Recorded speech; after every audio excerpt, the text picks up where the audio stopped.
Jika kalian menemukan pemimpin mengakhirkan sholat, kata Nabi, tanda datangnya hari. Kenapa orang lalai sholat? Main judi online. Kenapa dia lalai sholat? Main game online. Kenapa dia sholat dilalaikan? Karena urusahanya, bisnisnya, dan lain sebagainya. Mereka anggap bisnis mereka lebih penting daripada bisnis kepada Allah. Sekarang itu kepala dinas lebih takut kepada gubernur, bupati, daripada... Sudah paham tuh. Sogok itu sekarang terang-terangan. Mereka tak takut sama Allah. Memasukkan anak ke tempat pekerjaan pakai sogok. Tender itu tidak dikeluarkan sama mereka duitnya kalau tak dibayar. Misal satu tender tak dikasih duit. Kalau tak dikasih duit kapan kami menangkan dia? Begitu modelnya. Ini mohon maaf para kontraktor ya, jangan tersinggung. Begitu keadaan sekarang. Ini saran buat para pemimpin, baik wali kota ataupun gubernur, yang tak sholat ganti.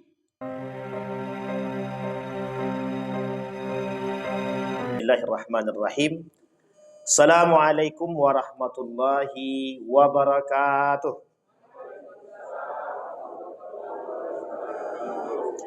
Alhamdulillahi rabbil alamin. Alhamdulillahilladzi an'ama bi ni'matil iman wal islam bihima tatimmus salihat.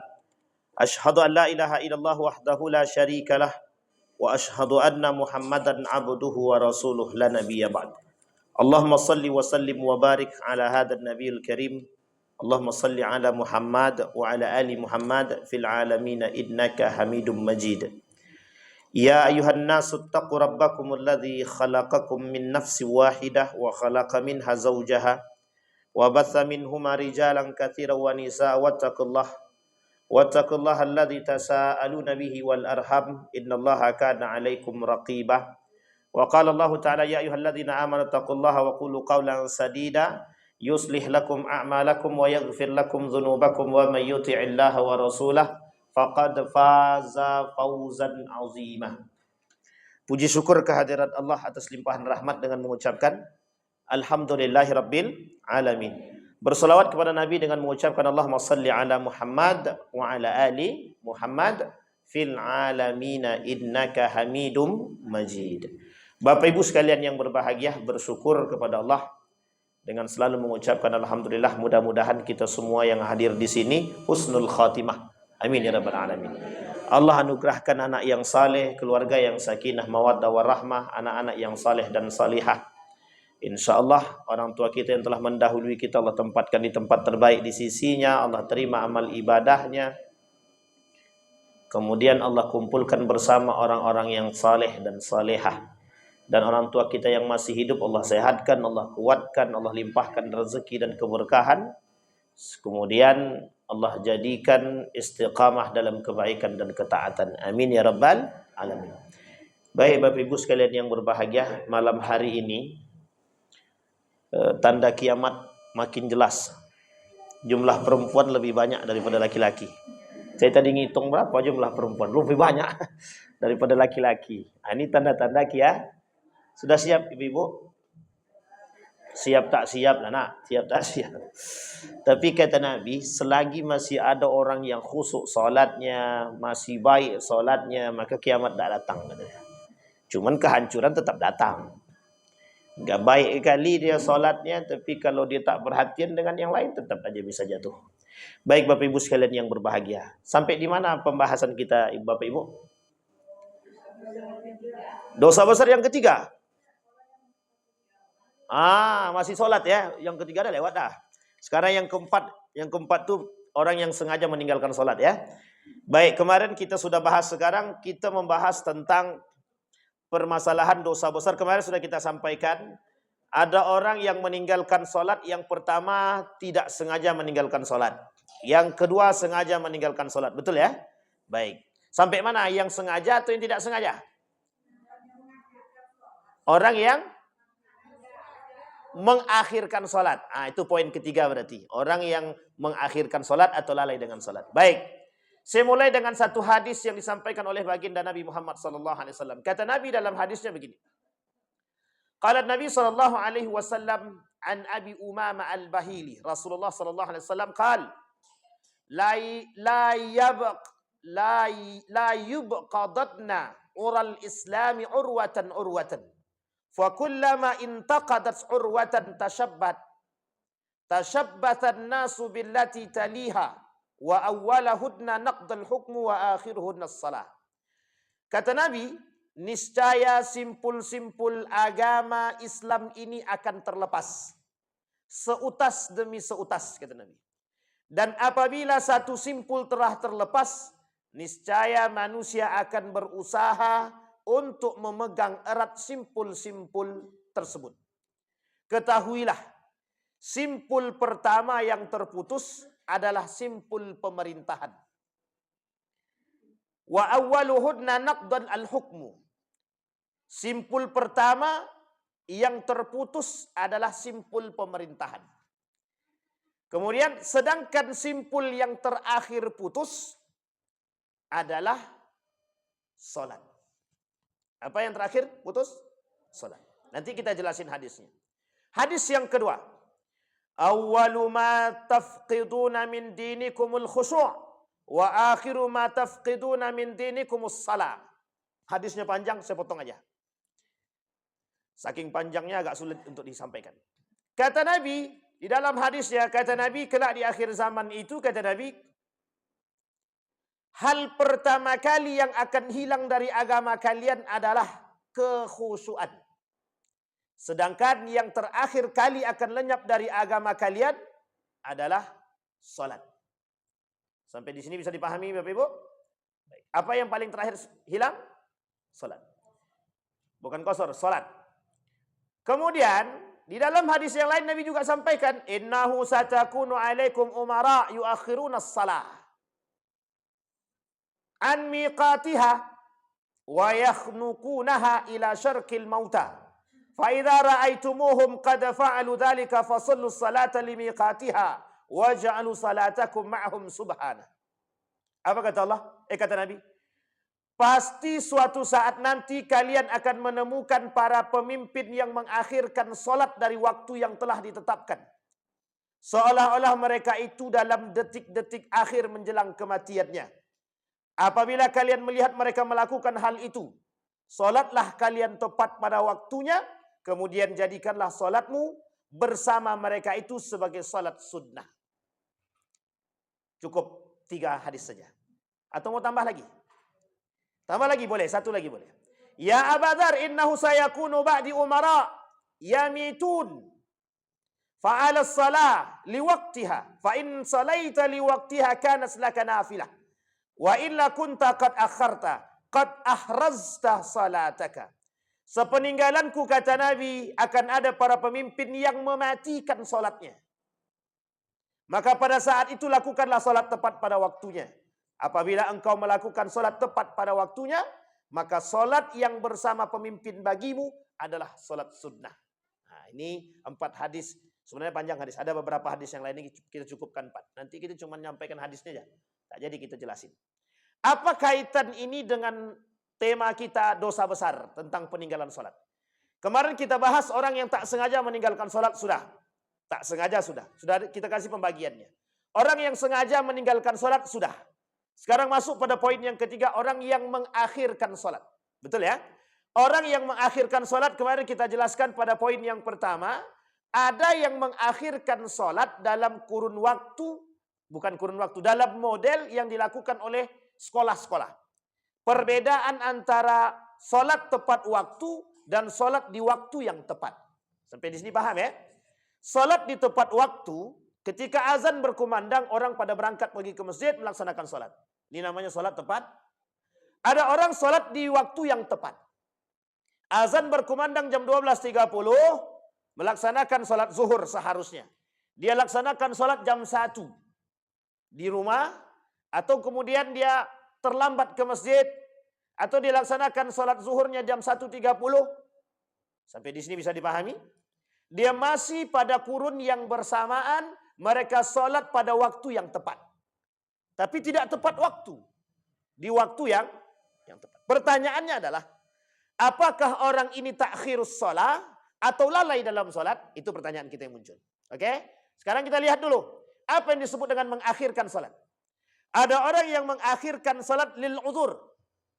Fa ittafaqal ulama berbeda pendapat, bukan ittafaqa, tapi ikhtalafal ulama, berbeda pandangan para ulama. Ada orang yang ingin melaksanakan solat, tapi mereka solatnya diakhirkan karena ada uzur-uzur yang syar'i. Maka para ulama berbeda pendapat. Ada yang mengatakan la ba'sa bih, tidak dipermasalahkan. Artinya neraka yang tadi tak berlaku. Neraka yang sakar itu tak berlaku bagi mereka yang mengakhirkan solat lil uzur. Sampai di sini bisa dipahami, Ibu. Bapak Ibu bisa paham ya? Ada orang yang mengakhirkan solat, tapi karena uzur. Misal. Ini kebetulan di warung Bapak Ibu sedang ramai orang. Mau ditinggal posisi tak bisa, tak ditinggal sementara azan sudah berkumandang. Sampai di sini paham ya? Maka Ibu selesaikan, Bapak Ibu selesaikan. Setelah selesai, ternyata sholat sudah selesai. Ketika Ibu selesai menyelesaikan urusan uzur tadi, kemudian sholat di masjid pun sudah selesai. Maka Ibu terpaksa melaksanakan sholat sendiri atau Bapak Ibu melaksanakan sholat sendiri. Ini bagian daripada takhirus sholat. Tapi takhirus sholat dengan ada uzurnya, ada sebabnya. Sampai di sini paham? Maka kata para ulama, ini tak masuk dalam kategori orang-orang yang mendapatkan neraka sakar.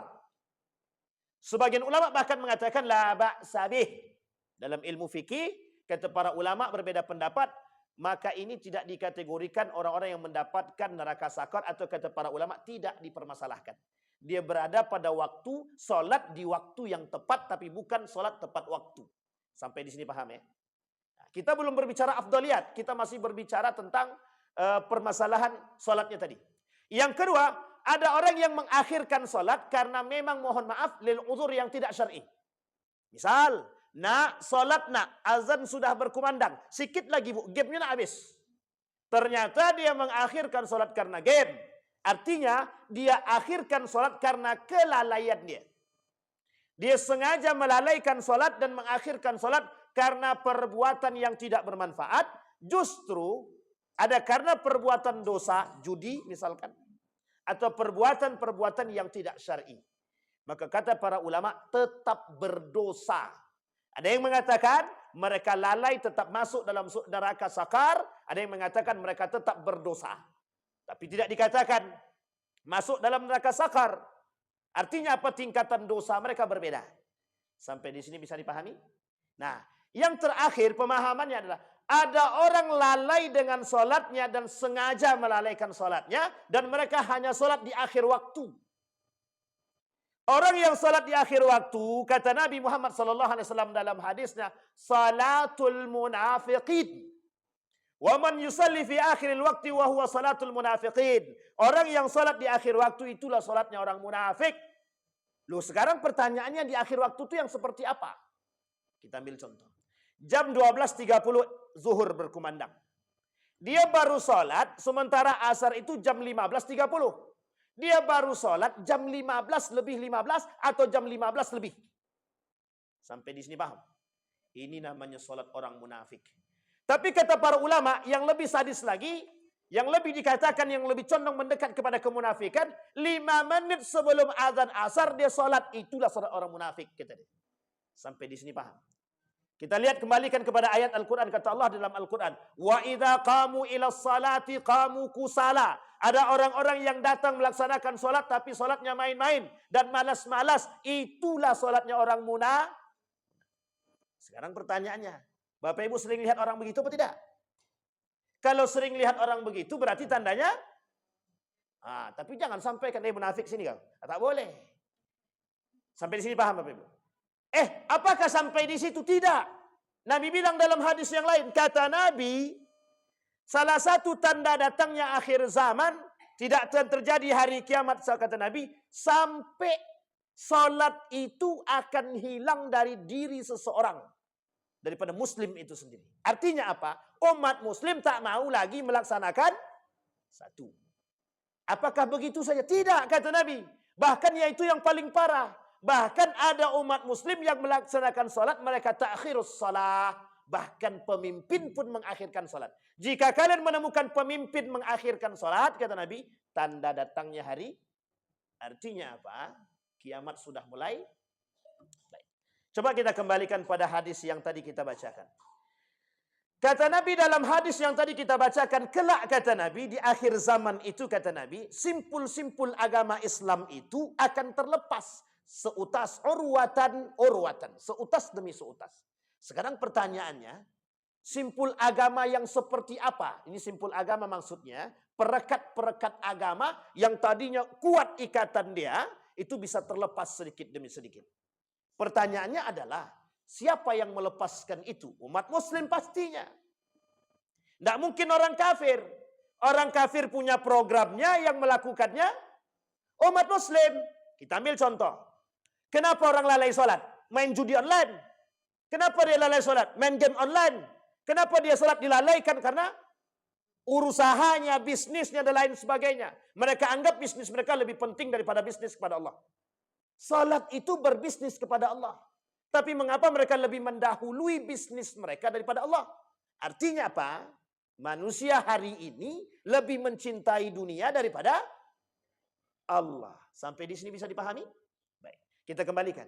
Apa kata Nabi? Urwatan. Seutas demi seutas simpul itu terlepas. Niscaya manusia akan berusaha memegang erat yang lain, seutas yang lain. Betul. Kalau satu hilang, yang lain mulai terlepas. Sehingga umat muslim mulai gegabah, mulai ketakutan. Oh, ini tanda kiamat datang nih. Sehingga kata Nabi, yang hilang pertama sekali, apa yang hilang? Nilai-nilai agama dalam kepemerintahan akan hilang, kata Nabi. Sekarang kita lihat. Betulkah nilai-nilai agama dalam pemerintahan itu mulai hilang? Bapak itu udah kata betul. Apa contohnya? Apa contohnya? Sekarang itu kepala dinas lebih takut kepada gubernur, bupati daripada. Dah paham tuh berarti. Yang kedua, main suap-suapan hari ini, suap-suapan. Apa namanya? Suap. Itu terang-terangan. Sogok itu sekarang terang-terangan. Mereka tak takut sama Allah. Memasukkan anak ke tempat pekerjaan pakai sogok. Ini enaknya begitu. Jangan tersinggung. Kalau tersinggung nanti, tapi memang harus tersinggung. Kalau tak tersinggung berarti tak nilai agama. Harus. Berarti sudah hilang nilai agama. Kalau mereka paham nilai agama, mereka pasti tak sogok. Yang keempat, bercampurnya laki-laki dan perempuan. Coba. Satu dosa yang paling nampak di hadapan kita hari ini, mengapa mereka tidak memberikan ruang tersendiri, bahkan mohon maaf, mereka leluasa bersentuhan antara laki-laki dengan. Coba. Dosa apa tak dosa? Ladang dosanya lebih banyak. Satu, sudah tadi. Yang kedua, masalah suap juga sudah. Masuk kerja pakai suap sudah. Apalagi ketidakjujuran terjadi. Yang kelima, kuitansi bodong. Kenapa Ustaz itu sampaikan kwitansi? Karena memang itu yang paling nampak. Apa namanya? Fiktif. Ini bukan SPPD fiktif. Ya mungkin kwitansi fiktif aja lah. Oh, ini nyata Bapak Ibu, nyata sekali. Satu ketika ada salah seorang sekretaris itu, waktu saya masih menjabat di bukan menjabat ya, waktu saya kerja di salah satu tempat itu, kebetulan anggota DPR ini mau keluar gitu kan, mau reses gitu. Disediakanlah uang. Ketika balik, apa kata sekretaris itu? Gimana kami mau buat ininya bang? Laporannya, sementara nggak jelas uangnya keluar gimana kata dia. Akhirnya diakalilah bagaimana caranya, pokok diakalilah. Uang yang keluar itu sama gitu. Mau berlebih, mau bersisa, pokoknya habis.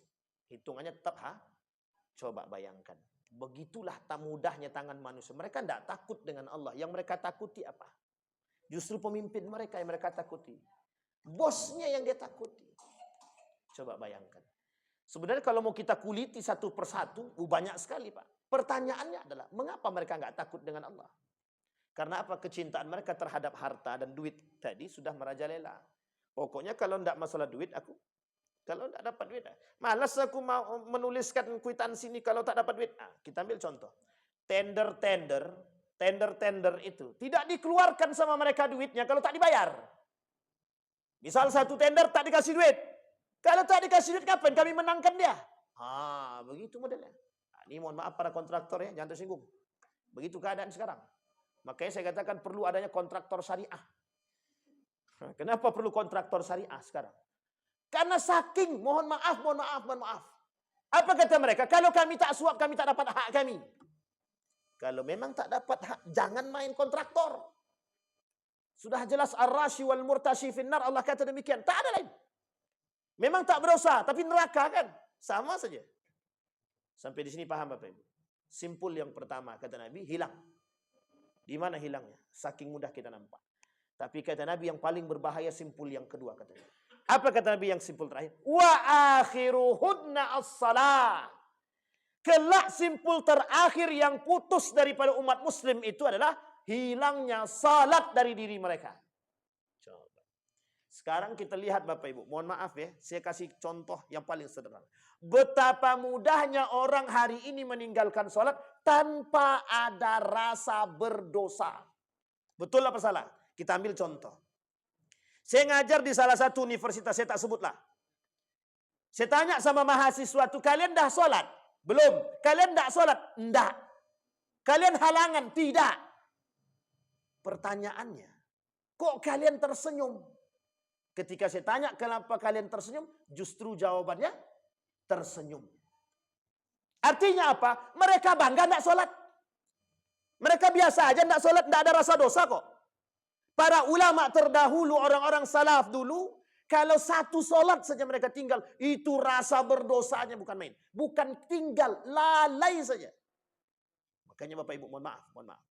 Anak-anak Bapak Ibu hari ini, anak-anak kita semua hari ini, kalau tak kita kuatkan dengan solat, bisa dipastikan nilai-nilai agama pada diri mereka yang lain hilang. Kenapa begitu? Inna salata tanha anil fahsyai wal munkar. Salat bisa mencegah perbuatan keji dan mungkar. Sedangkan yang salat aja masih bisa koruptor. Bagaimana yang tak salat?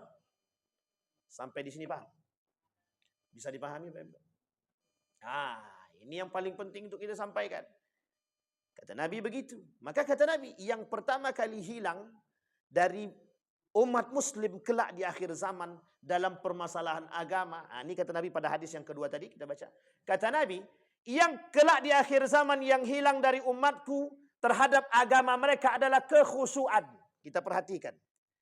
Betul tidak perkataan Nabi ini bukan khusyuk dalam solat saja. Kita lihat khusyuk dalam berbagai macam hal. Berapa tingginya kecintaan umat manusia terhadap dunia, umat muslim terhadap dunia ketimbang kepada agama.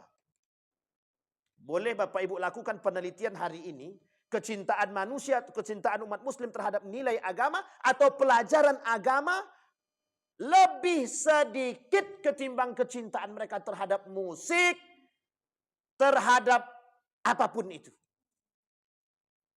Sampai di sini bisa dipahami ya Bapak Ibu ya? Betul apa salah?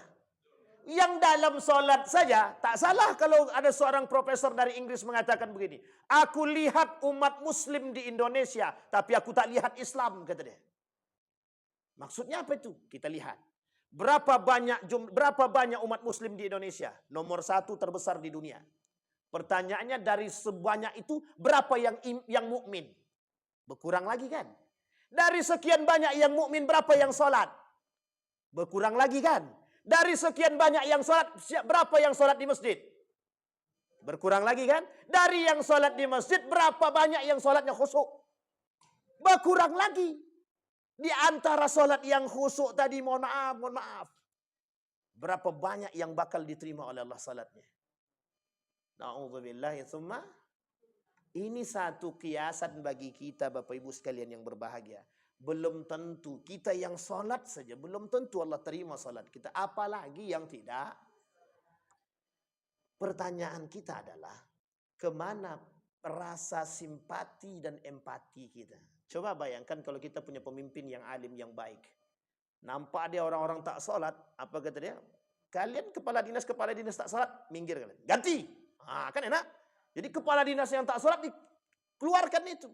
Ini saran buat para pemimpin, baik wali kota ataupun gubernur. Yang tak sholat ganti. Kan begitu, yang muslim. Kalau tak muslim, ngapa pula kita suruh muslim sholat pula? Tapi kalau bisa kita suruh, ya alhamdulillah. Kan begitu. Artinya dia masuk Islam dulu. Sampai di sini paham Bapak Ibu? Maka kata Nabi, yang pertama kali hilang. Ini tanda-tanda akhir kiamat. Makanya bukan hanya sebatas orang tak sholat selesai. Tidak. Bukan begitu. Ternyata salah satu penyebab datangnya akhir zaman itu atau tanda datangnya hari kiamat, salah satu tanda kecilnya adalah ketika hilangnya salat dari diri umat muslim itu sendiri. Maka Bapak Ibu sekalian yang berbahagia, kelak sekarang saya lihat, kita lihat anak-anak zaman sekarang, enggak usah anak-anak, saya tanya sama ibu-ibu deh. Nih bapak-bapak, ntar dulu, ibu-ibu kita tanya. Siapa yang hafal sahabiat Nabi perempuan 10 orang saja? 10 orang sahabiat. Sahabiat itu bukan sahabat ya, sahabat-sahabat perempuan Nabi.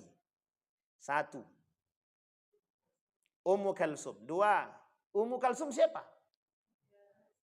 Jangan pula bini Nabi. Ini sahabat-sahabat Nabi. Kalau bini Nabi jelas. Sahabiyat. Sahabat-sahabat Nabi selain daripada istri-istri Nabi. Oke, terlalu susah Ustaz. Oke, baik. Bapak-bapak lah. 10 saja sahabat Nabi. Untuk bapak-bapak. Karena perempuan jarang nampak kan, jarang terekspos kan. Nah, sekarang kita tengok. 10 sahabat Nabi saja. Umar, Utsman, Ali, Abu Bakrin. Dah 4 nih. Sisa 6. Sekarang 6. Sebutin. 1. 6 aja. Keempat tadi sudah. 1. Siapa? Toha. Toha siapa?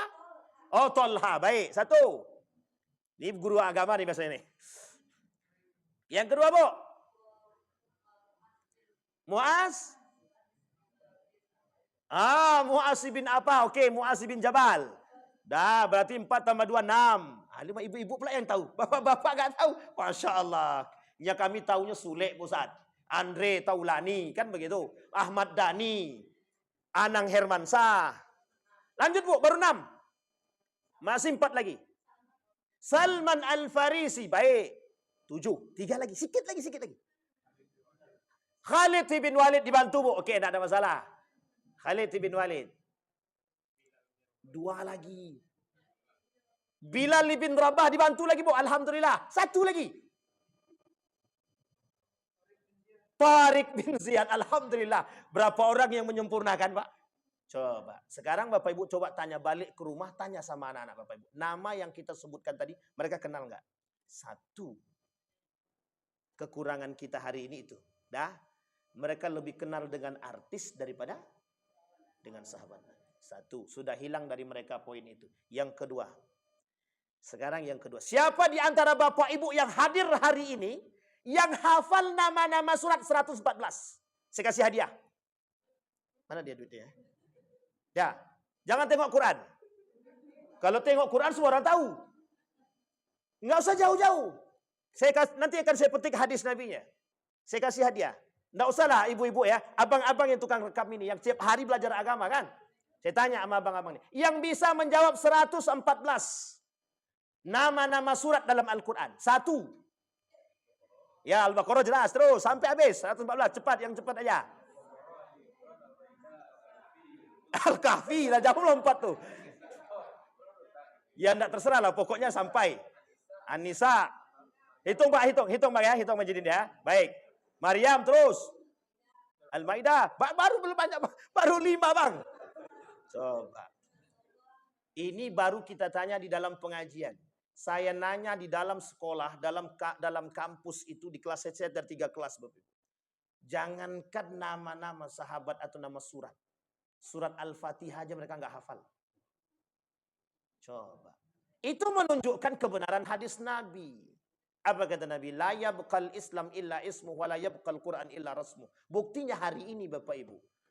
Tidak banyak yang hafal nama surat dalam Al-Quran. Nama surat baru.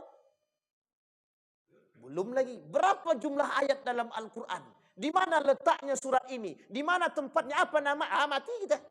Tak akan jadi kami kan tak fokus di Al-Quran Ustaz. Betul. Memang kita tak fokus pada Al-Quran. Tapi setidaknya umat muslim berpegang teguh dengan, kalau kita berpegang teguh dengan Al-Quran, setidaknya dasar-dasar daripada keimanan kita itu bergantung pada Al-Quran. Sampai di sini paham. Saya punya kawan Bapak Ibu, orang Yahudi. Hafal Quran dia, 30 juz. Yahudi itu. Tapi tidak masuk Islam deh. Coba bayangkan. Dia tahu, dia sejarah sholat itu dia tahu. Saya aja tak tahu, dia tahu. Kami diskusi panjang waktu itu. Ketika kami di Malaysia. Artinya apa Bapak Ibu? Kata Nabi, simpul-simpul itu akan hilang daripada umat muslim. Bahkan kata Nabi, bukan hanya sekedar itu kata Nabi. Maka kelak akan muncul bagi mereka-mereka itu kata Nabi, bagi kaum-kaum munafik, bagi kaum-kaum yang meninggalkan salat, orang fasik, orang munafik kata Nabi, akan muncul bagi mereka pemimpin-pemimpin yang suka mengakhirkan salat. Bahkan mohon maaf, ada enggak pemimpin yang tak salat? Bukan tak banyak lagi. Banyak kali kan begitu. Kita butuh. Kalaulah pemimpin kita jauh daripada Allah, mohon maaf Pak, bagaimana cara kita memandang jamaahnya, masyarakatnya? Kullukum ra'in wa kullukum mas'ulun an ra'iyatihi. Pengkhianat itu. Kalau ada pemimpin yang tak solat, berarti mereka pengkhianat. Artinya ketika ada, bagaimana mereka akan ngajak kita kepada solat sementara mereka tak solat? Bagaimana kita bisa menyempurnakan solat sementara mereka mengakhirkan solat? Artinya apa? Tak salah kalau Nabi kata Nabi di akhir zaman akan muncul kata Nabi pemimpin-pemimpin yang suka mengakhirkan salat. Itu perkataan baginda Nabi Muhammad sallallahu alaihi wasallam. Apa kata Nabi? Sampai disampaikan oleh Nabi, pasti suatu saat nanti kalian akan menemukan para pemimpin yang mengakhirkan salat dari waktu yang telah ditetapkan, seolah-olah mereka itu dalam detik-detik kematian. Artinya apa?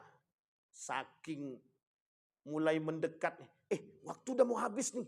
Rapat belum selesai juga, belum sholat lagi gitu deh. Nanti aku jamak sajalah katanya. Ini cara-cara pemimpin, cara apa namanya? Tanda-tanda pemimpin munafik namanya. Adakah yang lebih penting daripada Allah? Tak ada. Sampai-sampai Abu Dzar mengatakan, "Ya Abu Dzar, innahu sayakunu ba'di," kata Nabi. Abu Dzar kata Nabi, akan terjadi setelahku kata Nabi, umara yumitunas salah. Akan terjadi kata Nabi setelah masaku kata Nabi, para pemimpin-pemimpin yang mematikan salat. Artinya mematikan salat itu banyak. Satu, pemimpin itu yang tak salat. Yang kedua, mohon maaf. Saking takutnya kepala dinas dengan salat tadi, sampai kepala dinas pun tak salat. Saking takutnya mereka dengan pemimpin mereka. Ini kejadian Pak. Pas azan, lagi wudhu dia. Sedang lagi wudhu, nelpon Pak. Pokoknya adalah kepala pemerintah lah. Nelpon dia. Setelah nelpon, yang tadi mau berangkat sholat, padahal sudah azan, sudah di masjid. Langsung ditinggalkannya masjid tadi, pergi dia. Coba bayangkan. Saking takutnya mereka dengan manusia. Ini kalau kita kaitkan lagi Bapak Ibu, orang-orang seperti ini namanya sudah mempertuhankan manusia namanya. Lebih takut kepada orang yang lebih takut kepada manusia daripada Allah. Berarti mereka sudah mempertuhankan manusia. Kembali kepada poin kita tadi Bapak Ibu. Poin kita tadi adalah orang-orang yang mengakhirkan salat dalam kategori lalai atau takhir. Mereka mengakhirkan salat. Orang-orang yang mengakhirkan salat dan salat mereka di akhir waktu menjelang salat selanjutnya, oleh Nabi dikatakan salatnya orang munafik. Ingat Bapak Ibu, sekarang itu sedang bermunculan kaum-kaum munafik. Maka kita sebenarnya bisa saja kita katakan orang-orang yang sholatnya di akhir waktu, yang mepet-mepet dengan waktu, itu orang-orang munafik bisa. Tapi kita tak boleh dalam etika mengatakan mereka munafik sini. Secara zahir itu tak boleh. Meskipun kita tahu bahwa mereka adalah munafik. Tapi Bapak Ibu, kenapa Allah larang? Kenapa Nabi melarang kita mengatakan orang itu munafik? Ada sebabkah? Ada. Ada sebab, ada. Belum tentu orang yang kita katakan siapa tahu dengan udzur tertentu yang syar'i. Sampai di sini Pak. Misal ketiduran dia, tiba-tiba baru terbangun dia mendekat salat, dia langsung salat. Kita tak bisa katakan Pak, itu munafik. Makanya disitulah ketakutan Nabi, kekhawatiran Nabi terjebak dalam hal yang salah. Maka kita tak boleh katakan dia orang munafik. In ja'akum fasiqum binaba'in fatabayyanu. Sampai kita jelas dan betul-betul zahir akibat daripada kesalahan mereka. Nah, poin pentingnya Bapak Ibu, yang pertama, orang yang mengakhirkan salat, kalau dia mengakhirkan karena udzur syar'i, kita ambil contoh, ada pondok-pondok, pondok-pondok pesantren itu, yang azannya jam 12.30 seharusnya, mereka baru azan jam 1. Karena itu ada. Dan ada pemahaman-pemahaman para ulama yang membolehkan hal demikian. Kita ambil mazhab Imam Syafi'i dalam memahami makna tersebut. Dalam Ibnu Katsir tentang fil miqat, makna tepat waktu dan waktu yang tepat, muayyan dan miqat. Mi'at wal muayyan. Apa maksudnya mi'at? Di waktu yang tepat, di tepat waktu mi'at, kemudian muayyan, waktu yang ditentukan. Dan ini menjadi perdebatan para ulama. Sehingga mohon maaf, tapi kalau sudah lebih daripada setengah jam, 1 jam, ada orang-orang yang masih mengakhirkan sholat dia karena mohon maaf, bahkan ada orang yang mengkodok sholatnya karena pernikahan, hajatan. Kami pakai make up Ustaz, jadi susah kalau kami nak sholat. Lebih penting make up apa sholat? Itulah yang terjadi hari ini. Tengok sekarang apa yang mereka lakukan. Takut hancur make up tak sholat. Dan itu biar tradisi yang harus dirubah. Maka Bapak Ibu, Nabi bilang dalam hadisnya, awal ma yuhasabu yaumal qiyamah. Pertama kali yang bakal dihisab di hari kiamat itu apa? As-salah. 1. Yang kedua kata Nabi, perbedaan kita dengan orang kafir itu apa? Salat. Sampai Nabi kata dalam hadis yang lain, faman tarakaha faqad kafara. Yang meninggalkan salat dengan sengaja kafir. Nah, coba bayangkan. Artinya apa? Satu-satunya pegangan umat hari ini itu salat. Uang salat aja masih bisa korupsi, dia masih bisa zina. Dia apa kata dia? Kami habis salat berzinah lagi ya Allah katanya. Ya itu mohon maaf Bapak Ibu, tapi masih mending dia masih mau sholat kan. Sampai saya baca satu buku, itu bukunya unik itu. Maaf Tuhan kami sedang melacur katanya. Saya bilang ini entah buku menghina Allah atau apa enggak tahu. Artinya dalam buku tersebut, dalam novel tersebut dia bercerita tentang curhatan dia kepada Allah. Baik Bapak Ibu sekalian yang berbahagia. Kembali kepada poin tadi. Kemudian Bapak Ibu sekalian yang berbahagia, sebaliknya, Allah memberikan apresiasi yang besar kepada orang-orang yang menjaga salatnya. Hafizu ala salawati was salatil wusta kata Allah. Ada orang-orang yang menjaga salatnya kata Allah. Mereka jaga salat 5 waktunya, mereka jaga salat malamnya, mereka jaga salat duhanya dan lain sebagainya. Akramahullahu ta'ala. Allah muliakan mereka. Bi khamsi karamatin kata Allah. Kata Imam Al-Zahabi dalam kitab dia. Ketika ada orang yang menjaga salat dia, mohon maaf Bapak Ibu, ada orang yang menjaga salatnya Allah muliakan dengan kemuliaan 5 kemuliaan.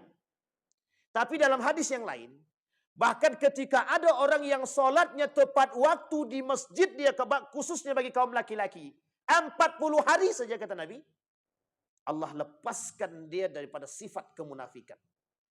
Coba. Ini apa-apa awak nih yang salatnya tepat waktu di masjid. Ke masjid dia solat 5 waktu berjamaah dia. Maka Bapak Ibu mohon maaf.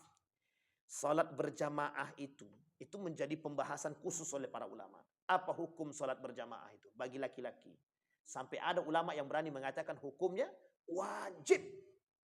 Artinya apa? Saking tak pengennya ada manusia yang jadi munafik. Karena kalau pengen kita lihat, begitu Pak. Kalau ada orang sudah lalai dengan sholat dia, kita bisa katakan, bisa kita lihat. Dia mesti akan melalaikan pekerjaan yang lain. Itu jelas. Karena tolak ukurnya adalah, sholat saja yang begitu pentingnya, yang begitu baiknya, yang begitu bagusnya. Mereka berani tinggalkan, berarti apalagi yang lain. Sampai di sini bisa dipahami Bapak Ibu? Baik. Bahkan mohon maaf, di dalam hadis yang dhaif, hadisnya lemah. Kelemahan hadis ini oleh para ulama, tapi boleh diambil faidah. Arti faidah itu begini. Hanya untuk memotivasi orang-orang. Apa kata dia? Jika ada salah satu salat yang wajib mereka tinggalkan, dan sengaja mereka tinggalkan, mereka seperti atau seolah-olah sedang berzinah dengan ibu kandungnya. Kalau dia perempuan berzinah dengan bapak dia, kalau dia laki-laki sedang berzinah dengan ibunya. Saking pentingnya salat. Bahkan ancaman itu. Meskipun hadis ini tergolong dalam hadis yang dhaif. Tetapi kata para ulama, motivasi. Agar orang tidak mudah meninggalkan salat. Makanya Bapak Ibu sekalian yang berbahagia. Sangat mudah hari ini kita temukan orang-orang yang sengaja meninggalkan salat tanpa beban. Dan tidak ada dosa dalam pundak mereka itu. Ketika kita kata, kau tak salat? Entar ajalah. Nanti dulu. Sampai-sampai ada yang berani mengatakan begini. Dia salat kelakuannya masih kayak setan.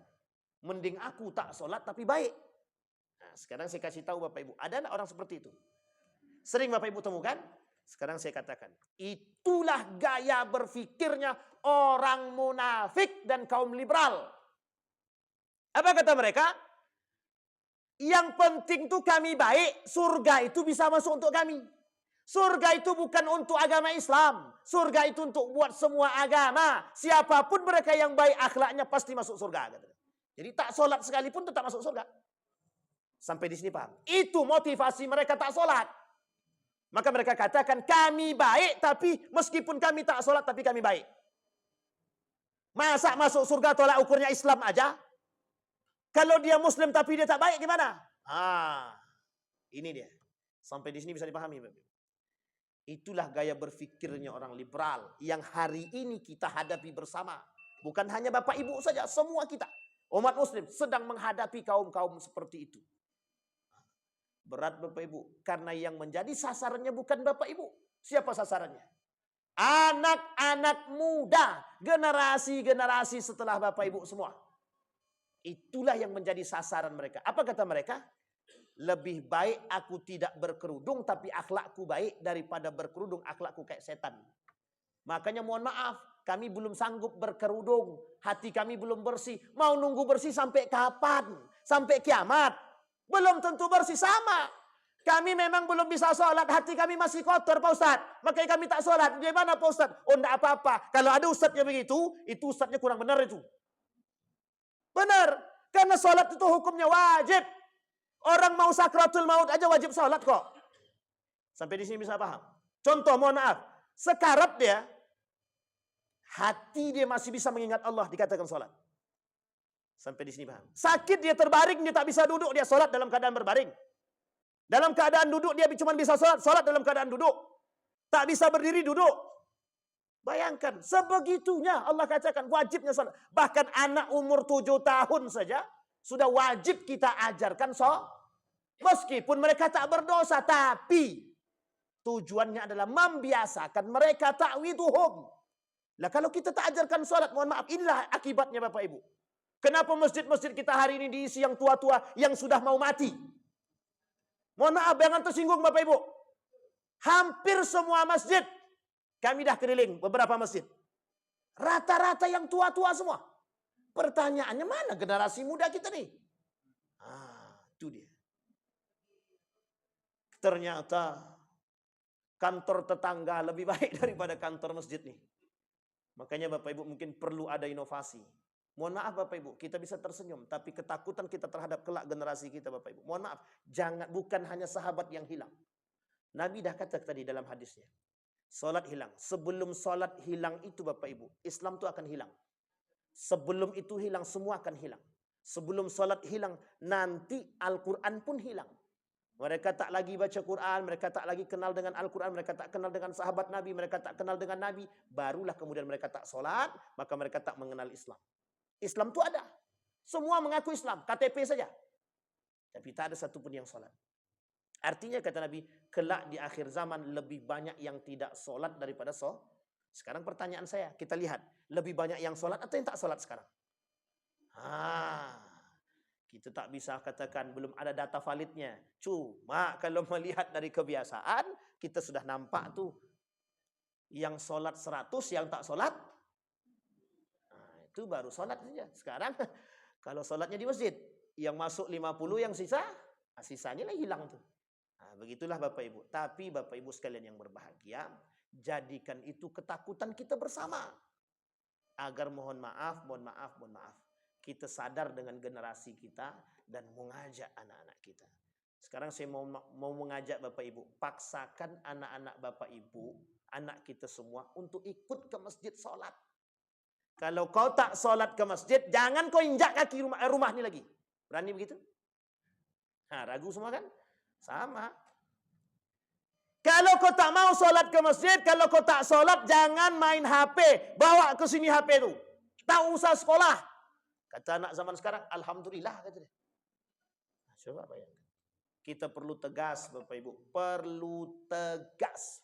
Kami dulu, kata bapak saya, kalau tak solat kawan, tak apa-apa kata dia. Tapi jangan kau panggil aku bapak ya, kata dia. Saya sampai digitu kan Pak. Kalau kau tak sholat tak apa-apa, tapi jangan kau panggil aku bapak, kata dia. Saya bilang, lain nih. Begitu orang tua zaman dulu mendidik, keras dia Pak. Tapi mohon maaf, sekali saja sholat yang kita tinggalkan terasa bersalah nih. Meskipun mohon maaf. Kadang-kadang anak zaman dulu itu mohon maaf jarang juga ke masjid. Tapi ketika dia meninggalkan sholat, dalam benak mereka itu ada rasa bersalah. Sekarang mohon maaf, tidak ada rasa bersalah. Itu yang paling berbahaya itu. Saking tidak ada bersalahnya. Mohon maaf, yang saya praktekkan itu zahir. Karena saya langsung praktekkan. Saya tanya tuh sama mahasiswa-mahasiswa itu. Siapa yang tadi sholat asar? Enggak ada Pak. Angkat tangan tersenyum. Bangga mereka nak sholat asar. Astagfirullah. Nah, artinya Bapak Ibu sekalian yang berbahagia, perkataan Nabi tentang akhir zaman tadi, tanda-tanda datangnya akhir zaman itu, atau tanda-tanda datangnya hari kiamat itu di akhir itu nampak. Bahwa memang ketakutan kita sebagai umat muslim itulah yang perlu kita tampakkan dan tonjolkan hari ini. Bisa dipahami Bapak Ibu? Mudah-mudahan ada manfaatnya bagi kita semua. Mudah-mudahan bisa menjadi tuntunan bagi kita. Mudah-mudahan bisa membawa anak-anak kita. Mudah-mudahan bisa menanamkan dalam diri kita kekuatan dan kekhawatiran, khususnya bagi generasi-generasi kita kelak, bagi mereka yang sengaja meninggalkan salat. Mudah-mudahan ada manfaatnya bagi kita semua. Fa'tabiru ya ulil absar la'allakum tuflihun. Assalamualaikum warahmatullahi wabarakatuh.